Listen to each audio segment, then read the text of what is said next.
मुख्य निर्णायक गण, आप सभी को तहे दिल से धन्यवाद देना चाहूंगा। अब जो मैदान में एक फुर्ती के साथ,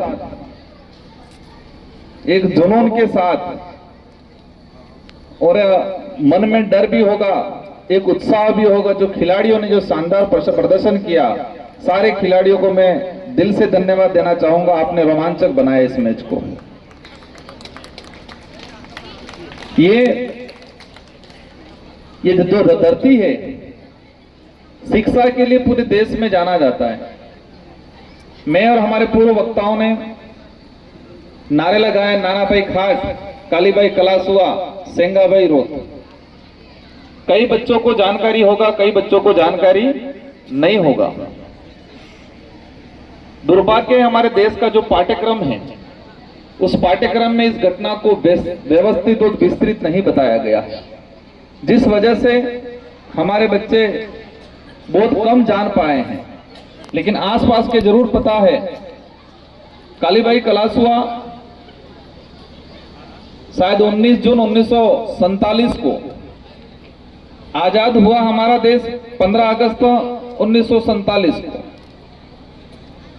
आजादी से मुश्किल से लगभग 2-3 महीने, 2-2.5 महीने पहले इसी रास्तापाल में शिक्षा की अलग जगाने के लिए नाना भाई खाट ने अपना घर दिया। सेंगा भाई यहाँ पढ़ाने आते थे और उस समय जो व्यवस्था थी, आजादी से पहले मुश्किल से 2 से 2.5 महीने पहले, और 2 से 2.5 महीने पहले ये हत्याकांड हुआ। यहाँ शिक्षा की अलग जगाने का जो काम किया जा रहा था, उसको रोकने का जो काम किया, और काली भाई ने अपने गुरु की जान बचाने के लिए एक अपनी जान जोखिम में रख के वो आगे चली गई और उनको जान गंवानी पड़ी। और आज देश के अंदर एक शिक्षा की देवी के रूप में माना जाता है। साथियों, समय काफी हो रहा है। इस जगह पे जितना भाषण दे इतना कम है, जितना बोला जाए इतना कम है। इस धरती का इतिहास बहुत जोरदार रहा है। साथ ही आजादी के बाद हमने देखा यहाँ से कई पॉलिटिकल लीडर भी निकले। हमारे आमलिया जी का जो परिवार, यहाँ से कई आरएस अधिकारी भी निकले। शिक्षा विभाग में भी कई लोग गए। अच्छी अच्छी पोस्ट पे रास्तापाल की धरती से लोग निकले। साथियों, सरपंच साहब ने और हमारे प्राचार्य महोदय ने और कुछ ग्रामीणों ने पहले से ही मुझे कहा था, क्योंकि आशा रहती है कि हमारे नेताजी आ रहे हैं तो कुछ तो घोषणा, कुछ तो देके जाए।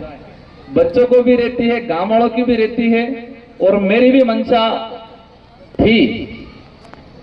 जब ये कार्यक्रम को लेके मेरे पास ग्रामीण जनों के फोन आए कि एमपी साहब कार्यक्रम है उद्घाटन का और समापन का, तो आप कैसे करोगे? मैंने कहा आप जो भी बोलो मैं करने आने के लिए तैयार हूं।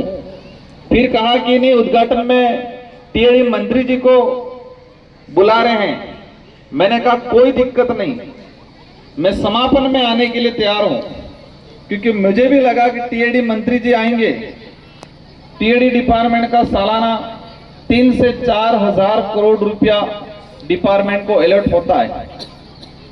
और मुझे खुशी इस बात की है कि पिछली बार राजस्थान के अंदर मैं विधायक था, मेरे साथी राम प्रसाद जी थे और गहलोत जी बड़े संकट में थे, तो हमने कुछ चीजें डिमांड की थी।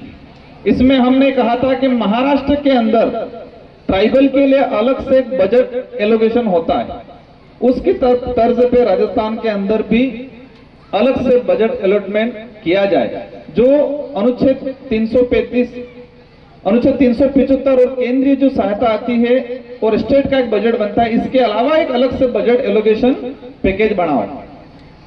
तो गहलोत जी ने 1000 करोड़ रुपए का सालाना पैकेज उस समय घोषणा की थी, और ये 1000 करोड़ रुपया टीएडी फंड, उसके अनुशंसा मंत्री जो होते हैं वो करते हैं। तो मुझे भी खुशी हुई थी कि टीएडी मंत्री जी आएंगे, क्योंकि यहाँ पर इतनी असुविधा है।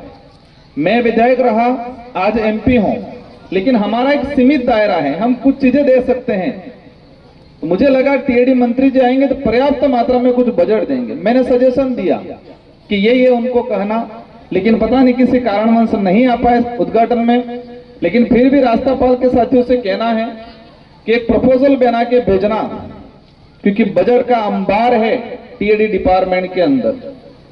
और हम सबको मिलकर, देखो राजनीतिक होती रहेगी, मेरी विचारधारा, आपकी विचारधारा, किसी और की विचारधारा, ये देश संविधान के आधार पे चलता है, लोकतंत्र है, लोकतंत्र में विचारधारा ही राज करती है। तो विचारधारा अलग अलग हो सकती है, लेकिन डेवलप की बात होती है तब हम सबको मिलकर काम करने की सख्त जरूरत है। और इसी फलस्वरूप, क्योंकि उस दिन कार्यक्रम के दिन मुझे लगा वो पता नहीं किस कारण नहीं आ पाए, अब पता नहीं क्या घोषणा हुई, क्या हुई, मुझे नहीं पता। लेकिन मैं पहले विधायक रहा, मैंने कुछ चीजें यहां बोली थी, मेरी क्षमता के अनुसार कुछ चीजें की भी सही मैंने। और मैं सेकंड बार 84 की जनता ने बम्पर वोट से 70,000 वोटों से मुझे जिताया था।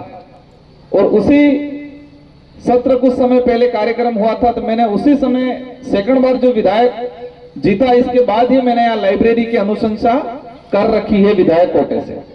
लेकिन होता क्या है, हम सांसद बांसवाड़ा डूंगरपुर की जनता की मेहरबानी रही, आप सबने रात दिन मेहनत करके मुझे सांसद बना दिया गया।